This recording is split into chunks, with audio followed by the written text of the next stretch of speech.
వచ్చేవారు ఎవరండి?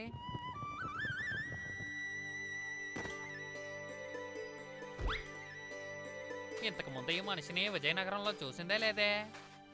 మన ఊరికి కొత్త అనుకుంటాను. మరలా అయితే తన ముందు మనం తలదించుకున్నట్టు ఎలాంటి పనులు చేయకూడదు, అర్థమైందా?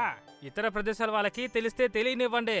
విజయనగరం ఎంత అద్భుతమైన ఊరని, ఈ ఊర్లో ఉండే ప్రజలందరూ ఎంత అద్భుతమైన వాళ్ళని. అన్నా ఒక నిమిషం, నేను మహారాజ్ విద్యాధర్ని చూడాలి. సైనికులు నన్ను లోపలికి పంపించట్లేదు. ఆయన్ని కలవడానికి నాకేదైనా దారి చెప్పండి. నేను చాలా దూరం నుంచి వస్తున్నాను. సరైన చోటుకే నువ్వు వచ్చావు తమ్ముడా. పరిష్కారం మేం చెప్తాం. ఏంటి, మహారాజు గారు మీకు తెలుసా? ఏంటి తెలుసానా? అరే, మహారాజు గారిని, ఈ ఊరిని నేను పుట్టడానికి ముందే నాకు తెలుసు. నేను పుట్టక ముందు నుంచే ఈ విజయనగరం చిత్రపటం గురించి తెలుసు. అందుకే నేను పుట్టగానే భవనంలోకి పరిగెత్తుకుంటూ వెళ్ళాను మహారాజుని కలవడానికి. నిజంగానా? ఆ అరే, ఇందులో ఏముందబ్బా? నేను పుట్టాక ఒక్కరోజు బిడ్డగా ఉండగానే నేను మహారాజుని చూడ్డానికి గుర్రం ఎక్కి సవారీ చేసుకుంటూ వెళ్ళాను తెలుసా. ఆయన ప్రేమతో నా దగ్గర కూర్చొని నాకు తినడానికి భోజనం పెట్టారు తెలుసా. అరే, ఇదంతా పెద్ద విషయం ఏం కాదు. నేను పుట్టే వారం ఉన్నప్పుడు నేను పెద్ద ఏనుగు మీద కూర్చుని మహారాజుని కలవడానికి వెళ్ళాను తెలుసా. అంతేకాకుండా మహారాజుతో కూర్చుని నేను భోజనం చేశాను తెలుసా.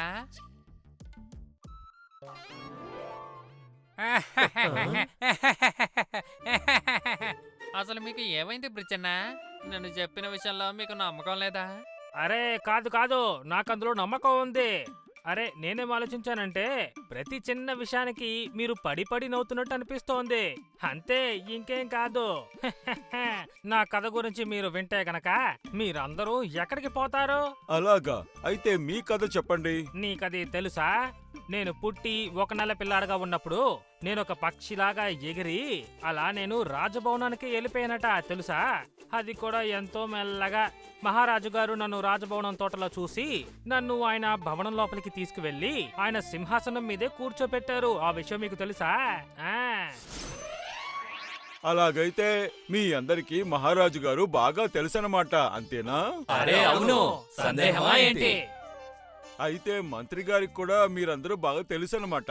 చాలా బాగా తెలుసు. మేము మా దగ్గరున్న అద్భుత శక్తుల కోసం ఆయన మమ్మల్ని ఎంతో జాగ్రత్తగా చూసుకుంటారు. అయితే నేను వచ్చిన పని పూర్తవుతోంది. అది ఏం పని తమ్ముడో? నేను రాజభవనంలోనే పనిచేస్తున్నాను. రాజభవనం ముందు వైపున్న తలుపు విరిగిపోయింది. దాన్ని సరిచేయడానికి 4 అద్భుతమైన మనుషుల్ని మేము తీసుకొచ్చాము. ఎందుకంటే రాజభవనం తలుపు బరువైన ఇనుముతో చెయ్యబడింది. మామూలు మనుషులు దాన్ని ఎత్తటం అనేది సాధ్యం కాదు.